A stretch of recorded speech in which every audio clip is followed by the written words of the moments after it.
Assalamualaikum warahmatullahi wabarakatuh. Perkenalkan, nama saya Raihan Natasha Putri Dia. Saya ingin menjawab pertanyaan di luar kelas yang kedua, yaitu pertanyaan seputar tentang individual system. Pertanyaan yang pertama adalah, apa pengertian individual system? Menurut saya, individual system adalah pendekatan belajar yang disesuaikan dengan kemampuan dan karakter dari masing-masing anak tersebut. Karena setiap anak itu unik, jadi pendekatannya juga pun harus berbeda.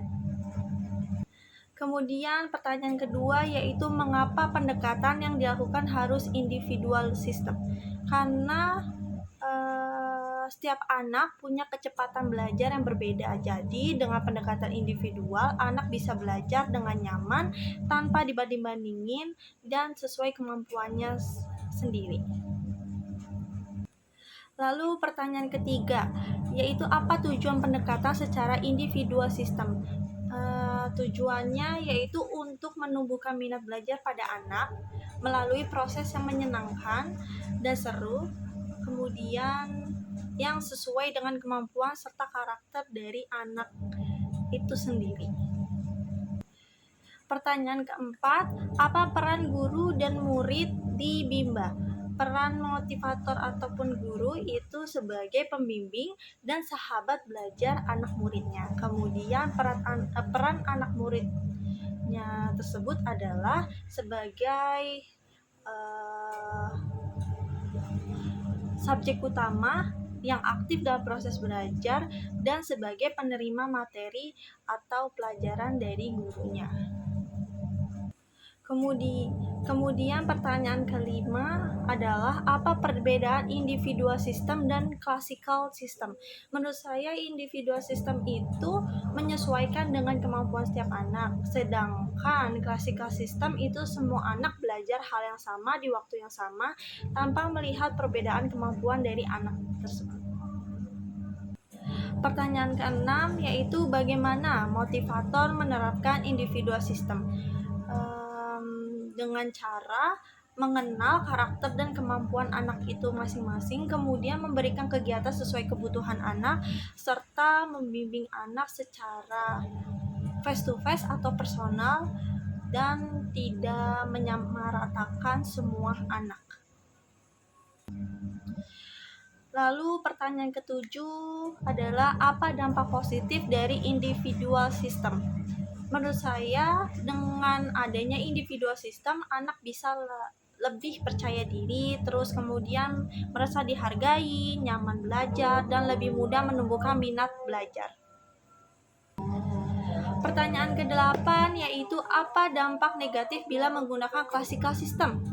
Dampak negatifnya yaitu menurut saya anak tuh bisa menjadi merasa tertinggal, tertekan, atau sebaliknya merasa bosan jika materi terlalu mudah. Ini bisa membuat anak kehilangan semangat belajarnya. Kemudian pertanyaan seputar variation skill. Pertanyaan pertama yaitu apa pengertian variation skill? Menurut saya variation skill itu adalah variasi dalam kegiatan belajar untuk menjaga semangat anak dan melatih berbagai aspek kemampuan dari anak tersebut. Kemudian pertanyaan kedua yaitu, mengapa kegiatan belajar harus divariasikan? Karena menurut saya anak itu gampang bosan atau mudah bosan. Jadi dengan variasi ini diharapkan anak tetap semangat, tidak jenuh, dan semua aspek belajar bisa berkembang secara seimbang. Kemudian pertanyaan ketiga yaitu, apa tujuan dari memvariasikan kegiatan belajar?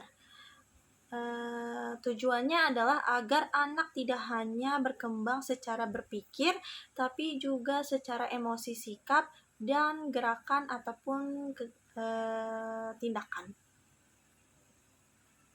Pertanyaan keempat yaitu, sebutkan 3 aspek belajar, yaitu kognitif, afektif, dan psikomotorik.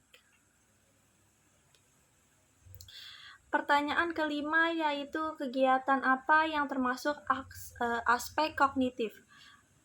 Aspek kognitif itu seperti membaca, menulis, berhitung, menjawab pertanyaan, lalu mengerjakan lembar tugas. Kemudian pertanyaan keenam, kegiatan apa yang termasuk aspek afektif? Menurut saya, kegiatannya yaitu misalnya saat anak menunjukkan empati, kemudian percaya diri, semangat, dan menghargai teman dan gurunya. Pertanyaan ketujuh yaitu kegiatan apa yang termasuk aspek psikomotorik. Contohnya seperti mewarnai, menempel, melompat, bermain, dan menari. Pertanyaan ke-8 yaitu bagaimana motivator memvariasikan kegiatan belajar. Menurut saya, yaitu dengan cara merancang kegiatan yang melibatkan ketiga aspek tadi secara bergantian ataupun seimbang, serta menyesuaikan dengan karakter dari masing-masing anak tersebut. Selanjutnya pertanyaan seputar teori dasar psikologi pendidikan. Pertanyaan pertama yaitu apa itu the law of effect atau hukum akibat? Menurut saya, the law of effect itu adalah anak akan mengulang perilaku yang menyenangkan dan cenderung menghindari yang tidak menyenangkan. Jadi kalau belajar menyenangkan, anak-anak akan ingin lagi untuk belajar. Pertanyaan kedua yaitu apa itu the law of exercise atau hukum latihan? Menurut saya, semakin sering suatu hal itu dilatih ataupun diulang, maka semakin kuat kemampuan tersebut tertanam pada diri anak tersebut. Kemudian pertanyaan ketiga yaitu apa itu the law of readiness atau hukum kesiapan. The law of readiness itu adalah menurut saya anak akan belajar lebih baik jika dirinya sudah siap secara mental, fisik, dan emosional. Jadi jangan dipaksakan jika anak tersebut belum siap untuk belajar.